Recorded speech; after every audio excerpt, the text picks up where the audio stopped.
One team, one nation. Proud to represent Algeria. Stay behind us, always. 1, 2, 3. Viva l'Algérie. Together we make unforgettable moments. Together we make the future. موبيليز الراعي الرسمي والشريك الحصري للمنتخبات الوطنية والاتحاد الجزائري لكرة القدم.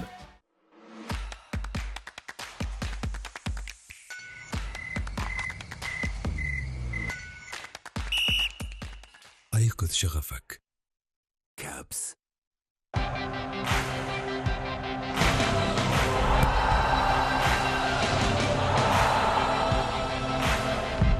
لا بيع ديما مع الخضرة.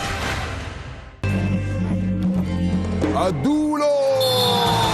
يقدم لكم هذا البرنامج برعاية كوندور. الدور دور وتولي الكوندور. كوندور, prenez votre envol.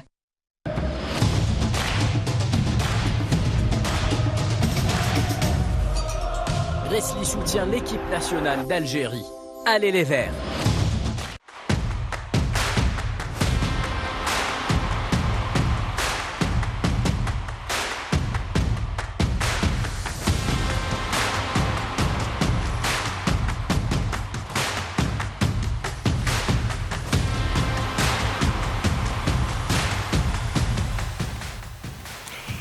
Mesdames et messieurs, bonsoir, bienvenue à Club Mondial, votre émission et votre rendez-vous quotidien intégralement consacré à l'actualité du football. Au programme de cette émission, mesdames et messieurs, l'analyse détaillée du tableau des quarts de finale qui se précise suite aux qualifications successives de l'Angleterre plutôt ce matin et de l'Espagne il y a quelques instants qui a éliminé, je vous rappelle le score, 1-0, le Portugal. Pour en parler ce soir, Karim Matmour, bonsoir. Bonsoir. Jamal Raji, bonsoir. Bonsoir. Khaled Abouché est de retour parmi nous. Bonsoir, Khaled. Bonsoir, Mohamed. Et puis Mustafa Maza, bonsoir. Bonsoir, Mohamed. Alors, messieurs, un dernier match, un match qui vient de s'achever à notre huitième de finale. L'élimination du Portugal. Je vais commencer avec vous, Jamal. Victoire du réalisme, de l'espace, de l'Espagne. Dans les toutes dernières minutes, l'Espagne y a cru et finalement, ils ont fini par s'imposer. Et on s'attendait à un match très disputé. Dommage, notre cœur a balancé du côté portugais, le mien en tous les cas. Au moins pour une sortie plus glorieuse de Cristiano Ronaldo qui rêvait de remporter une Coupe du Monde. C'est-à-dire que c'est un joueur de fin de carrière qui part sans être roi, quoi, comme on dit. Donc, mais le match a été très palpitant. Hein. Ça a été très, très dur aussi pour les deux équipes. Ça se jouait à des petits détails. À la fin de la partie, on est dans la meilleure illustration. En première mi-temps, c'était un peu vraiment équilibré. Il n'y avait pas de grosses actions, mais dans une seconde mi-temps, à la fin, il y a eu quand même des petites actions qui auraient pu se concrétiser de part et d'autre. Karim, ce match... oui, ce derby dont on a parlé hier... finalement remporté par l'Espagne. L'Espagne, exactement. Le Portugal a aussi, au premier mi-temps, frappe sur la barre transversale. C'était un match qui se tenait à des petits détails. Et donc voilà, l'Espagne qui gagne. Khaled, l'expérience l'a emporté selon vous. Les deux équipes sont expérimentées. Puis toi-même, tu l'as dit, bataille du milieu hier. Donc deux gros milieux de terrain. Moi, j'avais primé un peu sur la fraîcheur parce que le Portugal avait eu un match compliqué contre la Croatie, contrairement à l'Espagne contre l'Autriche. Et oui, match disputé, équilibré dans l'ensemble. Et j'avais mis l'Espagne légèrement favori. Et ce qui s'est passé, victoire à la fin. C'est vrai que c'est terrible pour Cristiano Ronaldo. Il part sans Coupe du Monde. Il pense carrière qu'il a fait. Il lui manquait que ce titre. Donc oui, un peu triste pour lui, mais finalement... on va dire que la logique, entre guillemets, a été respectée. Mustafa, 6 matchs sans concéder le moindre but. L'Espagne est un sacré client pour le sacre final. Oui, c'était un match engagé, très difficile pour les deux sélections. Et pratiquement, c'est le même niveau, très équilibré à certains moments. Rentré au cours du jeu, le joueur d'Arsenal Merino a pu faire la différence. Grâce à ce but, l'Espagne a pu se qualifier en quart de finale dans un match très très serré, très engagé, très tactique et aussi technique. Deux équipes qui conservent très bien le ballon C'est vrai qu'on aurait aimé, entre parenthèses, à Cristiano Ronaldo d'aller plus loin dans cette compétition. Après, il est sorti comme Mahrez, comme Neymar et les autres dans cette compétition. Et c'est dommage pour lui. Hein. Et puis, on retient ce soir, messieurs, l'élimination du Portugal face à cette équipe espagnole, 1-0 en huitième de finale, mais aussi on retient l'épilogue d'un joueur planétaire, Cristiano Ronaldo, qui a joué son dernier match international. Oui, déjà, le fait qu'il joue à 40 ans, presque 40 ans, ouais. Donc c'est déjà un exploit. Et ça prouve à quel point il voulait ce titre. Donc il s'est donné les moyens essayé d'être le plus performant possible malgré l'âge. Et malheureusement, ça n'a pas suffi. Donc oui, joueur qui n'est plus à présenter. Je ne sais pas combien de ballons d'or il a gagné. Il a réussi à se réinventer d'un joueur technique sur le côté. Il est passé avant-centre en fin de carrière. Quasi complet. Il a tout. Donc oui, triste pour lui. Karim, 40 ans, comme vous disiez Khaled, il faut le faire aussi. Rester au top, au même niveau, avec la même condition. Je sais, moi c'est ma génération, moi je suis là sur le plateau, donc qu'est-ce que vous voulez que je vous dise? Je peux que être admiratif de sa persévérance, de sa force mentale. Parce que tenir jusqu'à 40 ans, c'est pas qu'une question de physique. Tout le monde pense que c'est le physique, mais c'est pas le physique. Hein. C'est le mental. C'est le mental. Oui, c'est le physique aussi. Pour moi, c'est plus le mental que le physique. Le physique, c'est le résultat. Ouais, exactement. C'est une discipline de fer, en fait. Ouais. C'est une vraie discipline, c'est très difficile de durer au très haut niveau. Les carrières de footballeurs, elles ne durent pas longtemps. Et de faire déjà une dizaine d'années, c'est déjà un exploit. Parce que tout le monde regarde que les joueurs, les stars comme ça, mais il y en a combien des joueurs qui font 1 an, 2 ans de carrière et qui disparaissent par la petite porte? Il y en a énormément. Donc lui, il fait combien, 20 ans 20 dans le haut niveau. Même plus que, ouais, même un petit peu plus. Donc c'est admiratif et lui c'est ce qui a fait sa force. C'est-à-dire à chaque fois quand on comparait Messi ou quand on compare Messi et Cristiano Ronaldo, on est tous admiratifs en fait. Tous ceux qui sont dans le milieu sont admiratifs des deux. Il y a Messi, on dit tout le temps c'est le talent, et Cristiano Ronaldo c'est un vrai travailleur.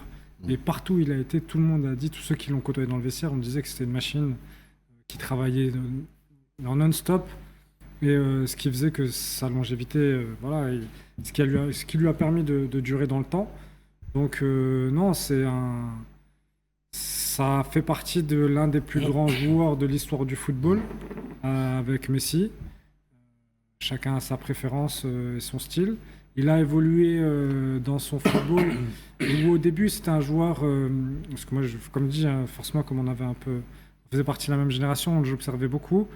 C'était un joueur très technique, qui aimait le show, qui aimait le spectacle. Et puis après, au fil du temps, il a vraiment changé de philosophie. Et il est parti sur des stats, il a été focalisé et omnibulé sur les statistiques, à marquer, parce que je pense qu'il s'est dit c'est comme ça que je vais pouvoir marquer l'histoire, parce que je pense que c'est son objectif.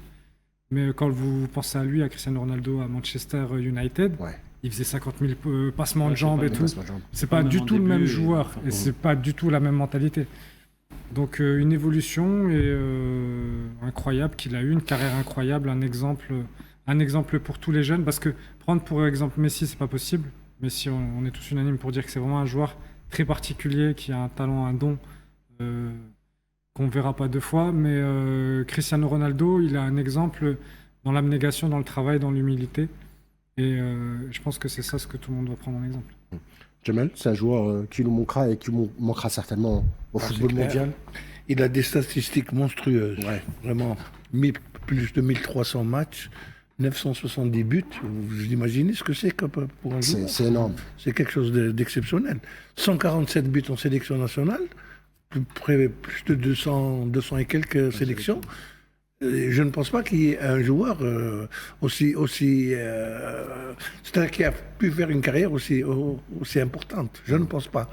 Mes souvenirs, ma mémoire me fait fléchir peut-être, mais je ne pense pas que quelqu'un puisse réaliser des chiffres aussi, des statistiques aussi importantes et aussi exceptionnelles. Mustafa, qu'est-ce qui vous inspire, ce Cristiano Ronaldo qui part en retraite ce soir? Retraite internationale. Déjà les 5 ballons d'or. C'est pas n'importe qui réussit à tous ces performances. En termes de statistiques, d'abnégation, de professionnalisme. et aussi de volonté et une grande force mentale. Arriver à 40 ans avec ce rythme, et toujours, il a toujours envie, il a toujours faim d'en marquer autant. Donc Ronaldo reste une icône dans le football mondial. On n'oubliera jamais les 13 années passées. À chaque fois que Messi prend le ballon d'or, c'est Ronaldo qui est derrière. Donc 13 ballons d'or partagés en deux, sur 2 joueurs. Donc tu verras que les joueurs ont marqué le football mondial et aussi pour Cristiano Ronaldo. Exactement, c'est Messi et Ronaldo, les 2 joueurs qui ont marqué le football contemporain. Cette abnégation, cette hygiène de vie, on se pose la question d'où est venu ce joueur. Or, son enfance, son adolescence, comment qu'il a été. Orphelin, etc. Il a tenu... Ça l'a forgé. Ah, ça l'a énormément forgé. La preuve, jusqu'à l'heure actuelle, il a toujours faim. C'est exceptionnel. Et en plus, il a l'humilité. Il est très humain en plus. Voilà. Il y a juste une dernière chose sur tout ce qu'on vient de dire. Je vais rebondir sur ce qu'a dit Karim. Là où il est passé, on dit que c'est un travailleur. C'est quelqu'un qui a démocratisé le travail individuel. Aujourd'hui, la majorité des joueurs qui ont des prépas individuels, je pense qu'ils se sont inspirés de Cristiano Ronaldo. Donc il a changé des mentalités sur des générations de joueurs aussi. Donc voilà, mesdames, messieurs, c'était l'épilogue d'une carrière planétaire ce soir de Cristiano Ronaldo après l'élimination du Portugal en 8e de finale face à l'Espagne, 1-0. Et puis un autre match qui nous intéresse, qui est à mon sens l'un des meilleurs matchs, si ce n'est pas le meilleur match de ce début du tournoi qui a eu lieu tôt ce matin entre le Mexique et l'Angleterre. Victoire et qualification de l'Angleterre dans la douleur. N'est-ce pas? Vous avez aimé le match? Qui a aimé le match? Très bon match. On a vu l'un des très beaux matchs de cette compétition. 5 buts, 2 buts de Bellingham, 1 de Cade. Un match engagé, très physique, avec le Mexique poussé par 80 000 spectateurs au stade Aztec. Donc on avait un gros match avec des buts, avec de l'engagement, avec de l'intensité. C'était le Mexique qui était tout prêt de revenir à la marque, mais ils sont tombés sur une organisation défensive anglaise bien en place. Ils ont pu résister jusqu'à 11 minutes de temps additionnel. Donc pour moi et pour cette équipe anglaise, je pourrais dire que l'Angleterre cette année pourrait y arriver jusqu'au carré final. Donc merci Moustapha. Donc ce match, on va le décrypter quelques séquences de ce match avec la rubrique Matmour décrypte. On revient vers vous. عدولو يقدم لكم هذا البرنامج برعاية كوندور. الدور وتولي الكوندور. Condor, prenez votre envol.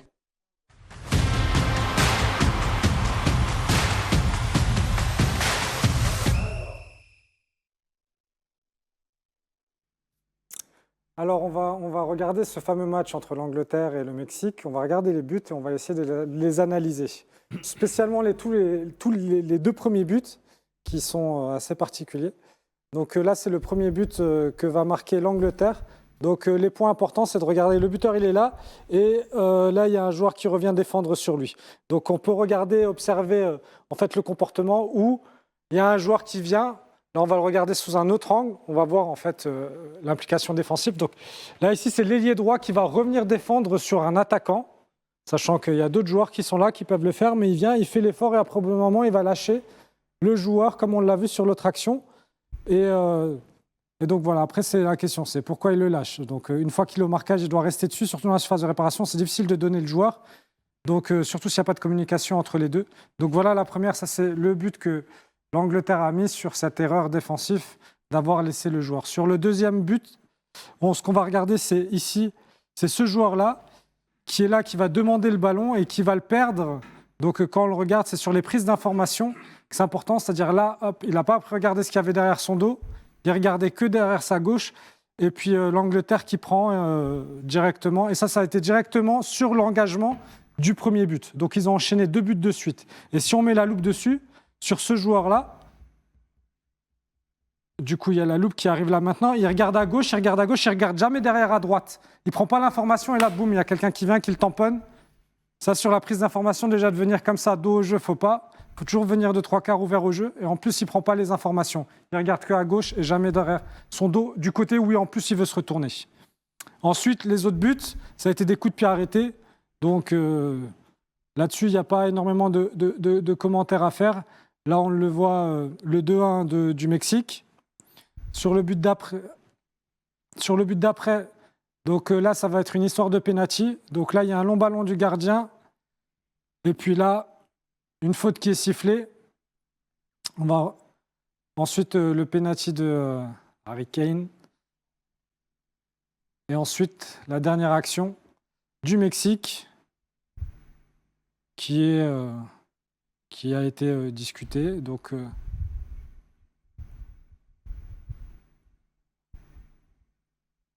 on voit là le contact entre les deux joueurs. On va avoir la zoom dessus.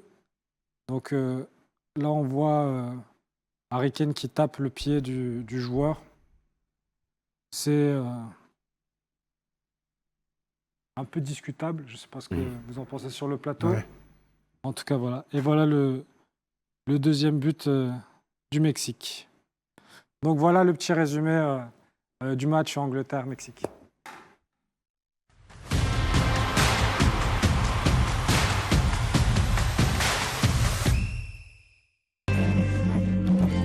عدولو قدم لكم هذا البرنامج برعاية كوندور. الدور دور وتولي الكوندور. Condor, prenez votre envol. Voilà donc, mesdames et messieurs, c'était le décryptage, la rubrique décryptage avec Karim Matmour qui nous a décrypté les buts de cette rencontre, l'une des magnifiques rencontres de ce début du mondial entre le Mexique et l'Angleterre. Hier, on craignait que l'attitude impacte un peu le physique des Anglais, mais finalement, ils ont eu pire, ils ont évolué pendant 40 minutes à 10 face à une magnifique équipe mexicaine. Ils ont été téméraires. Les Anglais, hier, on pensait qu'ils allaient être un petit peu essoufflés par les effets de l'altitude. Finalement, c'est des Mexicains qui se sont fait surprendre dès le départ, alors on parlait de la solidité de leur défense. Ils prennent deux buts coup sur coup, qui les a complètement mis KO debout. Mais le fait de revenir par la suite, ça a été un peu pénible, mais ils sont quand même revenus. Et au moment où ils espéraient égaliser, il y a le penalty qui vient un petit peu briser un petit peu leur rêve. Parce que moi, je ne m'attendais pas à ce que sur le but, il y a automatiquement une action des Anglais, très rapide, menée par Gordon, qui a été très fort hier. Je ne parle pas de Bellingham, mais je ne parle pas de Kane. Mais Gordon a fait beaucoup de mal à la défense mexicaine. Mais c'était un match très serré. Surtout les dernières 20 minutes, pratiquement, c'était dans le camp. Ouais, c'était défense contre-attaque.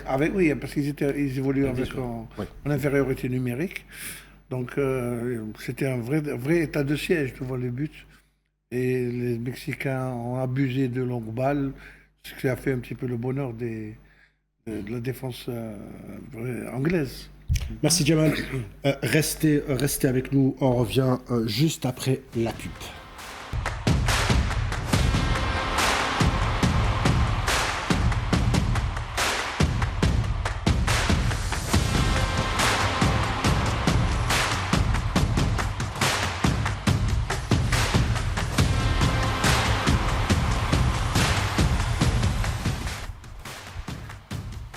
On est de retour, messieurs, à cette deuxième partie de Club Mondial. On est en train d'en parler sur ce match qui s'est joué entre le Mexique et l'Angleterre et la belle qualification à 10 de l'Angleterre face à cette équipe mexicaine qui en a voulu à cette qualification, 3-2. On va écouter justement Thomas Tuchel, le sélectionneur des Three Lions, les Trois Lions, qui se dit fier de la mentalité, surtout de la volonté affichée par cette équipe.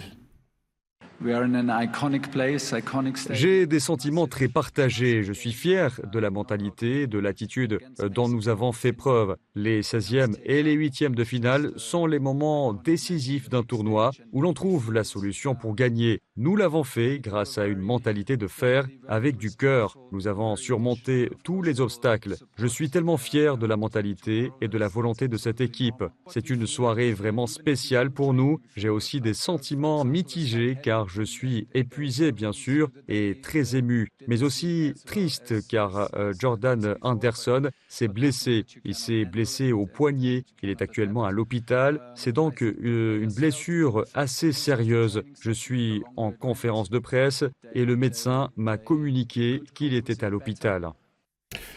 Voilà, donc c'était Thomas Tuchel, le sélectionneur anglais, et la seule mauvaise note, la note noire de cette soirée, c'est la blessure au poignet de Jordan Henderson, comme vient de l'annoncer Thomas Tuchel. Moi, je veux bien rajouter aussi quelque chose, parce que dans ce match-là, ce qui est aussi un élément déterminant qui a un impact aussi psychologique sur la rencontre, c'est-à-dire que c'est le scénario, c'est-à-dire l'Angleterre marque, et sur l'engagement, c'est la séquence où je monte sur la prise d'information. Ouais. Le Mexique fait 1-2 passes et se prend en contre direct. C'est-à-dire ils font la passe au joueur qui est là, qui est dos au jeu, qui ne prend pas l'information du côté où il veut se retourner. Comme je vais l'expliquer là, c'est-à-dire que, par exemple, si c'est Khaled qui est en face de moi, qui a le ballon, un joueur il va quand même essayer de venir de telle façon à être un petit peu ouvert au jeu et se voir, parce que sinon il faut regarder en permanence ce qui se passe dans le dos pour justement pas avoir ce genre de situation. Et donc là, en l'espace de 2 minutes, ils prennent 2 buts. Donc c'est psychologiquement très dur quand vous êtes à domicile. 34-38. Ouais. Donc c'est sur l'engagement. Hein. De toute façon, c'est sur l'engagement, ils font 1, 2, 3. C'est la 4e passe qu'ils font, la 5e passe. Donc c'est... Ils étaient KO debout, toutes les manières. C'est un fait de match assez déterminant. Hein. Après, il y a des coachs, généralement, quand vous marquez un but, il y a beaucoup de statistiques qui font que quand vous marquez, parce que vous êtes dans l'euphorie, vous encaissez derrière. Oui. Généralement, on se fait égaliser. Mais dans les deux sens, parce que c'est aussi quand vous prenez un but, vous êtes tellement énervé que vous voulez égaliser, et il y a des entraîneurs qui disent quand on marque, pendant 5 minutes, vous allez presser. Vous repressez. Donc en fait, il y a des méthodes, il y a des méthodes, dans les deux sens, ça marche. Mais pour revenir à la vidéo qu'a fait Karim, moi j'ai l'impression qu'il y a un Karim anglais, parce que le joueur, en fait, il y en a un qui demande, c'est vrai qu'il ne scanne pas et qui ne prend pas l'information, mais ils sont 2 à sortir sur lui. Donc c'est peut-être un joueur qui a été identifié avant, sur certaines vidéos, comme quoi ils ne prenaient pas l'information. Je ne sais pas si on peut la mettre en split à l'écran, cette image ou pas. Parce que c'était un sujet qu'on avait la dernière fois avec Antar, en disant qu'il y a des coachs justement qui... parce qu'Antar il disait qu'il était... où il parlait de... c'était contre la Hollande, et c'était Hadj Moussa. Il devait fermer l'intérieur de passe. Antar il disait qu'il devait fermer l'intérieur pour emmener le milieu à faire la passe vers l'extérieur. Et là, sur cette séquence, je ne sais pas si on peut la voir à l'écran, en fait, c'est tout le contraire, où il laisse justement l'intérieur ouvert, c'est-à-dire pour que la passe se fasse, et ils sont 2 à sortir dessus, à récupérer, le jeu il est ouvert. Donc en fait, ils ont identifié le joueur peut-être moins technique ou le joueur qui n'a pas l'habitude de prendre l'information sur diverses vidéos, peut-être sur des matchs précédents, et ils ont laissé justement ce couloir, ils ont laissé ce joueur libre, comme un appât, pour qu'on le fasse la passe et qu'on sort dessus. Et c'est ce qui s'est passé, parce que non seulement ils prennent un but, et en plus ils identifient, donc là ils mettent un vrai coup sur la tête, comme a dit Jamel, un KO. 2 sensations fortes, et pour ceux qui aiment le beau spectacle, le prochain match pour l'Angleterre, ça sera face à la Norvège, en quart de finale, et justement la Norvège, on en parle avec son icône national Erling Haaland, auteur hier d'un doublé face au Brésil. À lui seul a éliminé la Seleção et a brisé ce rêve américain des Brésiliens. On va écouter Erling Haaland, sa réaction à chaud après la fin de ce match. Et on va y revenir sur ses stats parce qu'il vient de rentrer dans la cour des grands. Erling Haaland, on l'écoute. Tout d'abord, c'est incroyable de gagner. Je le répète, je n'aurais jamais osé rêver de ça. C'est presque surréaliste d'être là, avec les plus grands joueurs de la Coupe du Monde. Bien sûr, en tant que footballeur, on rêve de participer à la Coupe du Monde et d'y briller. Mais soyons honnêtes, marquer 7 buts pour la Norvège, c'est vraiment exceptionnel. C'est irréel, je n'ai pas de mots. C'est difficile de décrire ce que je ressens, ce que je vis. C'est tellement incroyable que je dois parfois me pincer pour y croire. because it's big, you know. Voilà, messieurs, c'était un Erling Haaland des grands jours, double buteur, Jamal, hier face au Brésil. C'est une icône nationale. C'est le roi des Vikings. C'est le roi des Vikings, oui. C'est le cyborg Haaland. Il a toutes les qualités pour régner, ce bonhomme. Physiquement, c'est un gars très, très humble aussi. Alors, même dans son jeu, lorsque vous voyez qu'il n'y a pas une exubérance lorsqu'il marque des buts. Pour lui, c'est un truc tout à fait naturel. Il va faire la touche. C'est très rare où il s'exclave, comme on dit. Mais sinon, c'est un type très, très, très percutant. Honnêtement, avoir une bête pareille en attaque, c'est Jamal, très... il faut aussi tirer chapeau au gardien norvégien, Nyland, qui a pu bloquer le penalty, qui pouvait facilement faire mal à cette équipe dès le début du match. C'était justement le tournant du match. C'était le tournant du match, oui. Voilà. Et puis c'est Erling Haaland, c'est une lignée de sportifs, un papa déjà international, avec 28-30 piges, un grand-père aussi, un ancien international norvégien, une maman qui est championne de Norvège en heptathlon, c'est une famille de sportifs. C'est vrai qu'elle était internationale norvégienne elle aussi dans le foot. Non, mais oui, une famille sportive, ça se voit. De toute façon, on voit que c'est un athlète. Et puis, de toute façon, Erling Haaland n'est plus à présenter. Qu'il fasse en club ou dans cette équipe de Norvège, il marque à chaque fois. Et je crois qu'hier, ils ont parlé de ses stats. Alors, je ne les ai pas, mais elles sont effrayantes. Par rapport aux 10 ou 15 derniers matchs en équipe nationale, je ne sais pas combien de buts il a, mais elles sont effrayantes. Donc oui, il fait partie de... C'est le joueur qui fait que la Norvège aujourd'hui est respectée et crainte. Donc, bravo. Il est à 6 buts ou 7 buts 7 buts. 7 buts. Justement, Jamal, vous me comptez la perche. On va voir ce classement des meilleurs buteurs pour ce tournoi qui est en cours de 2026. Voilà, on voit Kylian Mbappé, Lionel Messi et Erling Haaland en tête de ces meilleurs buteurs avec 7 points à la différence. Mbappé a 2 passes décisives. Léo Messi et Erling Haaland sont à 0. Harry Kane est 4e avec 6 buts marqués. Et puis Ousmane Dembélé est 4e avec 4 buts. Jamal.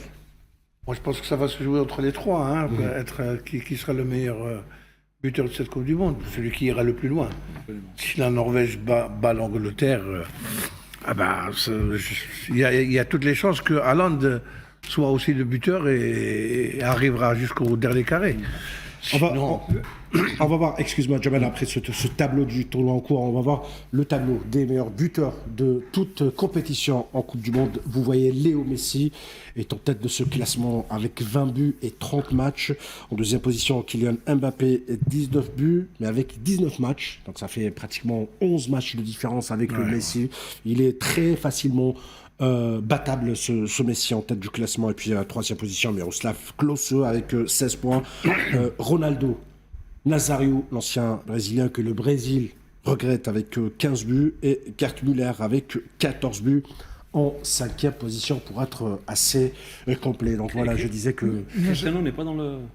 Cristiano, il n'est pas Cristiano n'est pas dans le tableau. Ah ouais. Des meilleurs buteurs? Ouais. Je crois qu'il a marqué une dizaine de buts, je pense. D'accord.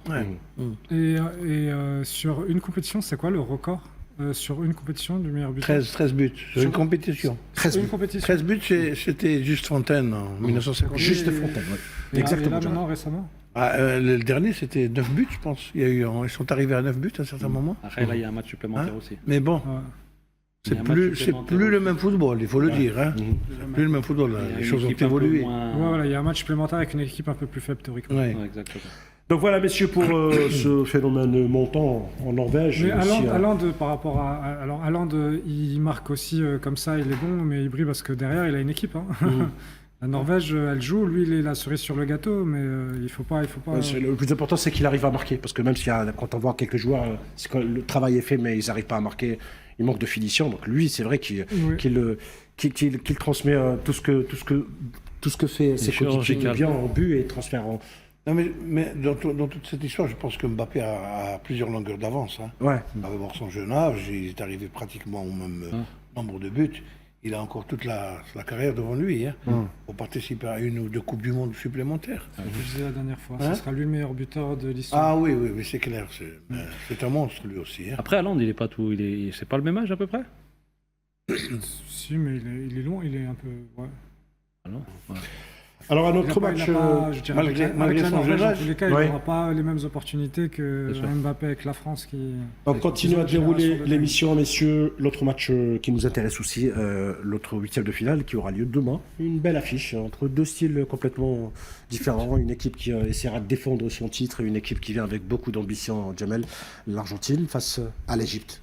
Oui, si l'Égypte joue crânement sa chance, je pense qu'ils pourront quand même les bousculer un petit peu. Le Cap-Vert a montré un petit peu la voie. Absolument. Et je pense qu'avec la vista un petit peu, la ruse un petit peu des joueurs égyptiens, qui ne sont pas naïfs du tout, ils peuvent brouiller les cartes de cette équipe argentine. Parce que on a vu le Cap-Vert tenir tête à cette équipe d'Argentine. Je me demande pourquoi l'Égypte, qui a un tournant de son histoire. C'est-à-dire qu'elle peut, vous imaginez, aller battre l'Argentine et aller en quart de finale. C'est quelque chose d'extraordinaire. Et puis, tu penses que c'est faisable? Oui, moi je pense que c'est faisable. Pour peu que, bon, l'Argentine est favori naturellement. On Mais assistera je pense que aussi, c'est Jamel, faisable. peut-être on assistera Tout aussi est faisable maintenant. au départ à la retraite d'un génie qui a redéfini ce jeu, Léo Messi, demain, en cas d'élimination de l'Argentine. Il est annoncé comme étant le futur vainqueur de cette. Je ne sais pas si, à moins qu'Infantino décide de changer de cap. Décide autrement. Hein? Parce que Ce ne sera pas les Égyptiens. Hein? Ce ne sera pas les Égyptiens qui vont décider. Non, je ne pense pas. C'est Infantino qui décide. C'est lui qui distribue des cartons rouges, qui enlève des cartons rouges. Khaled, ça va être un match indécis entre les deux. Oui, mais je reprends exactement ce qu'a dit Jamel, c'est-à-dire que le Cap-Vert a démontré que tout était possible. Ils ont donné les ingrédients, en tout cas, pour bousculer cette équipe d'Argentine. Donc oui, j'espère qu'ils vont jouer crânement leur chance, en respectant bien sûr cette équipe, qui est aussi favori, pas de souci. Mais en jouant son jeu, ils ont des bons joueurs, ils ont une belle équipe, les Égyptiens. Donc on sera derrière eux en tout cas. Et puis, monsieur, l'actualité, c'est aussi depuis 24 heures l'affaire de l'attaquant Balogun, l'affaire de l'attaquant américain qui s'est vu retirer son carton rouge. Jusqu'à maintenant, personne n'arrive justement à assimiler comment la FIFA a pu faire ce petit tour de magie, et comme quoi elle en a plus d'un tour dans sa poche, cette FIFA. Rudy Garcia, le coach, le sélectionneur belge, a réagi en conférence de presse traitant cette décision de poisson d'avril. On l'écoute. Comme je disais à vos collègues là-bas en interview individuelle, je ne savais pas que dans les bureaux de la FIFA, le 5 juillet correspondait au 1er avril en Europe. C'était une découverte pour moi. Je pense qu'il faut se référer au communiqué de ma fédération, de la fédération belge. Je pense que beaucoup de choses est dedans. La fédération belge, elle se défend pas elle-même, elle défend pas l'équipe nationale, elle défend le football en général, elle défend son intégrité, elle défend son éthique. De mémoire, je pense que c'est la première fois dans l'histoire de la Coupe du Monde qu'il y ait ce genre de décision. Voilà. Après, moi je suis coach, je vais me concentrer sur mon équipe, sur le match. Peu importe le 11 de départ des USA. Voilà, ce qui compte pour moi, c'est le terrain, c'est mon équipe, et qu'on gagne et qu'on arrive en quart de finale. Voilà donc pour cette affaire de l'attaquant américain Balogun. Je vous signale que la FIFA a rejeté la requête de la fédération belge concernant ce carton rouge retiré. L'UEFA qui se dit, qui talonne un peu la FIFA, qui envoie ce signe un peu pour un peu talonner cette FIFA et cette décision, et qui te qualifie justement cette décision d'incompréhensible et du jamais vu. C'est un cadeau d'anniversaire, un cadeau pour l'indépendance des États-Unis, je pense. Le 4 juillet, ça a été c'est la déclaration d'indépendance des États-Unis. Ça a coïncidé avec ce fameux carton rouge. Je pense que le diktat de Trump a porté ses fruits. Infantino n'est absolument rien à côté du président américain. Ouais. Après, les fédérations... C'est inimaginable de piétiner de la sorte les règlements d'une institution comme la FIFA pour faire plaisir au président des États-Unis. En fait, Jamel, il a tout discrédité, en fait. Bien sûr, bien sûr. En fait, c'est fou, en fait. Ce qui s'est passé là, c'est qu'il a il n'est pas à ses premiers écarts. Hein. C'est-à-dire qu'en plus, le pire, c'est que les États-Unis, depuis le début du tournoi, montrent de belles choses. Mais avec cette affaire, quoi qu'ils fassent, ils ont créé une suspicion sur l'équipe des États-Unis. Alors que depuis le début du tournoi, ils montraient des belles choses. Mais après Khaled aussi, il y a risque d'un effet domino. En 2030, moi, en tant qu'Algérien, de président de fédération, si j'ai un joueur suspendu en huitième de finale, je demanderai qu'on retire son carton rouge. Justement, il fallait... La fédération belge l'a demandé, ils ne l'ont pas écouté. Donc c'est pas tout le monde qui peut retirer les cartons rouges. Mais non, mais je veux dire, c'est un précédent. Ouais, aujourd'hui, c'est discrédité, mais en aller-retour. C'est sans précédent ce qui s'est passé hier de la part de la FIFA en retirant ce carton rouge de l'attaquant Balogun. Il y a aussi des fédérations aussi en Europe, Jamal, qui s'organisent. C'est le grand bazar. Cette Coupe du Monde, c'est un grand bazar. Ils veulent déposer plainte contre Infantino au Parlement européen à Bruxelles. Hein. Pardon ?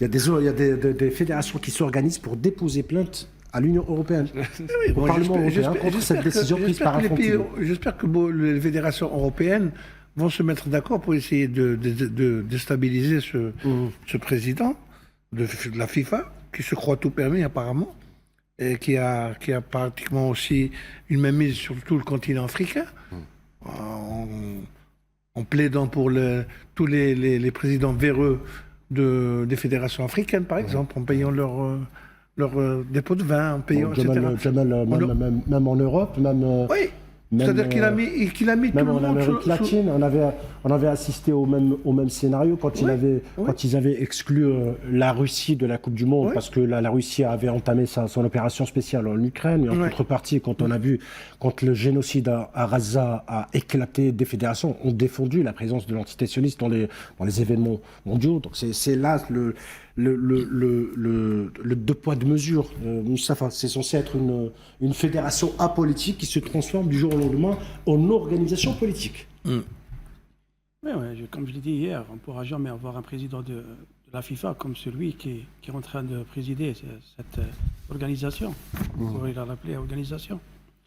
Parce que toutes les critiques sur tous les continents, en ce qui concerne l'organisation déjà de cette Coupe du Monde, après tout ce qui a pu avoir comme contestation sur cette affaire des Belges, ensuite même la France a déposé aussi une contestation en ce qui concerne le carton jaune au lycée, pour le retirer, parce qu'ils ont peur d'avoir un deuxième carton et pour être... ne pas jouer dans le prochain match. Donc pour moi, ce président, il est en train de piétiner tous les règlements de la FIFA. Il a eu même mise sur tous les continents, pratiquement tous les continents. Donc pour moi, c'est le pire président qui a présidé cette organisation. Messieurs, c'est toujours un plaisir de vous écouter. On doit rendre l'antenne. Merci d'avoir été présents ce soir pour nous. Karim, Jamal, Khaled, Moustapha, merci beaucoup. Mesdames et messieurs, merci de nous avoir suivis. Excellente fin de soirée à vous avec le reste des programmes d'Al24 News.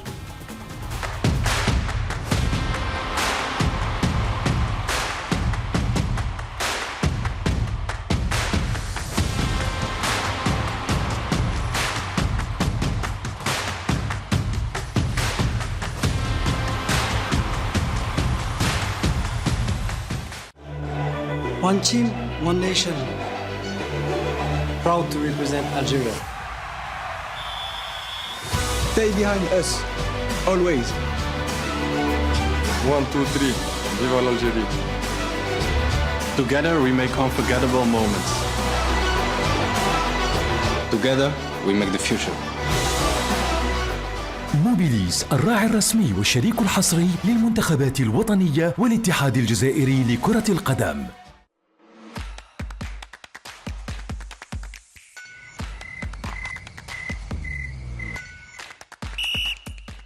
أيقظ شغفك. كابس.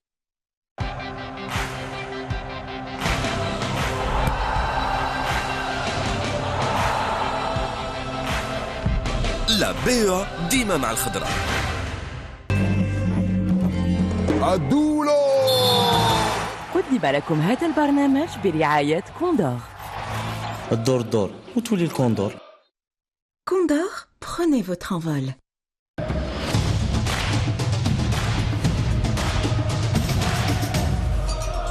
Resli soutient l'équipe nationale d'Algérie. Allez les Verts!